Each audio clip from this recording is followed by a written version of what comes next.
Dietku gagal terus, aku harus gimana coach? Olahraga sudah teratur, bobo sudah 7 jam, tapi kalau makan masih sembarangan. Itu ngaruh nggak sama progres diet? Bahayakah makan di bawah 1000 kalori coach? Apa bisa otot menyusut padahal saya sudah kekenyangan makannya? Diet kan sebisa mungkin menghindari minyak dan goreng-gorengan. Lalu bagaimana cara olah daging ayam tahu tempenya? Dietku gagal terus, aku harus gimana coach? Kamu sepertinya selalu memilih diet yang salah, yang nggak bisa kamu terapkan. Pilihlah diet yang benar. Jangan nafsu kemakan iklan atau kemakan cepet atau apapun deh kata-kata rayuan yang membuat kalian tertarik dengan diet-diet ekstrim. Janji-janji palsu yang membuat kamu sebenarnya nggak bisa menerapkan dietnya. Makanya kamu gagal terus. Coba dicari diet yang bisa kamu jadikan pola hidup. Olahraga sudah teratur, bobo sudah 7 jam. Tapi kalau makan masih sembarangan. Itu ngaruh nggak sama progres diet? Banget! Ngaruh banget, nget. Kalau tujuan diet kamu adalah untuk kurusin badan, justru pola makan adalah hal terpenting. Kalau kamu bisa jaga pola makan kamu, progres diet kamu akan jauh lebih bagus dan lebih cepat. Karena faktanya, kalau aku boleh jujur ya, kalau kamu mau kurus, kamu mau rampingan, kamu hanya perlu diet jaga makan. Itu sudah bisa membuat kamu jauh lebih ramping, jauh lebih kurus.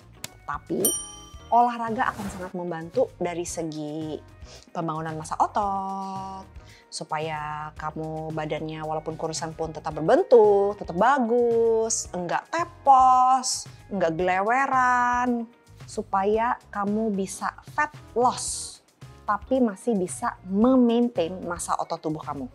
Daripada kamu nggak olahraga, otot juga ikut kebuang, badan kamu nanti jadi bergelambir, jelek, ya, nggak fit, nggak kencang.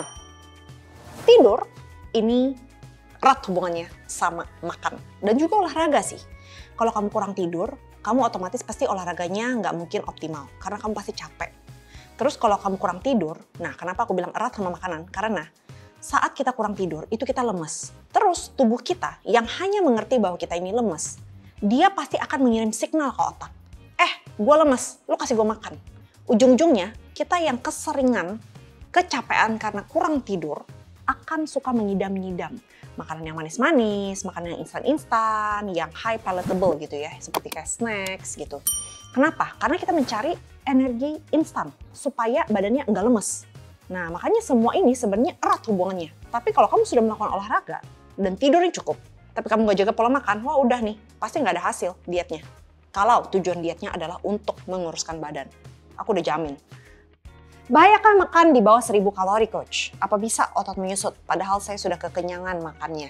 Kalau benar, yang kamu makan dan perhitungan kamu juga benar di bawah 1000 kalori. Jadi nggak ada miscalculations ya. Tergantung kebutuhan tubuh kamu. Kalau memang kamu yang kecil banget, memang petite size ya, dan kamu memang kebutuhan maintenance-nya adalah 1400 kalori, ada gitu yang 1400-an kalori, mungkin makan di bawah 1000 kalori, seperti 900 something, itu masih aman, masih terhitung aman. Karena kamu memang kecil banget, tingginya kurang lebih 150 cm, dan kamu sudah 40 kilo, 40-an kilo, you wouldn't need much calories. Mungkin masih aman. Tapi kalau kayak ukuran aku dan aku makan di bawah 1000 kalori, tentunya berbahaya dan bisa buang otot. Oke?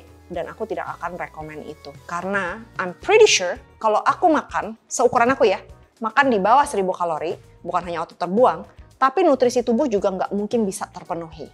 Nanti lama-lama malnutrisi, lama-lama ada defisiensi, dan akan melahirkan penyakit baru yang bisa berbahaya bagi kamu. So please don't do that. Makan secukupnya. Kalau kenyang, mungkin bisa diatur dengan makan makanan yang lebih tinggi kalorinya.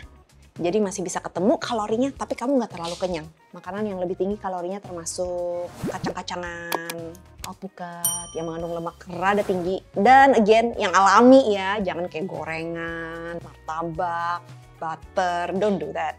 Tapi kalau yang mengandung lemak seperti kacang, alpukat, itu boleh banget kamu makan. Pertanyaan berikutnya adalah, diet kan sebisa mungkin menghindari minyak dan goreng-gorengan. Lalu bagaimana cara olah daging ayam tahu tempenya? What? Kamu tahu kan banyak cara memasak selain digoreng. Kamu bisa tumis, kamu bisa masak kuah, kamu bisa kukus, I don't know, bakar. Banyak sekali cara memasak selain digoreng. Pakai minyak sedikit boleh. Tapi bukan berarti harus berlebihan dan bukan berarti semuanya harus digoreng. Dimana minyaknya di panci penuh, ikannya, tahunya, tempenya berenang di dalamnya gitu. Itu kan gak sehat. Tapi kalau kamu pakai minyak sedikit, ongseng-ongseng bawang, masukin daging ayam, tahu, tempe kamu, tumis, pakai bumbu-bumbu, bikin rasanya enak, bikin warnanya cantik. Jadi kamu pun bergairah makannya kan bagus. Gak perlu sampai yang berlebihan. Gak perlu juga sampai nggak dipakai sama sekali. Kalau goreng-gorengan emang lebih bagus dihindari. Tapi banyak cara lain untuk memasak makanan, bukan cuma digoreng doang.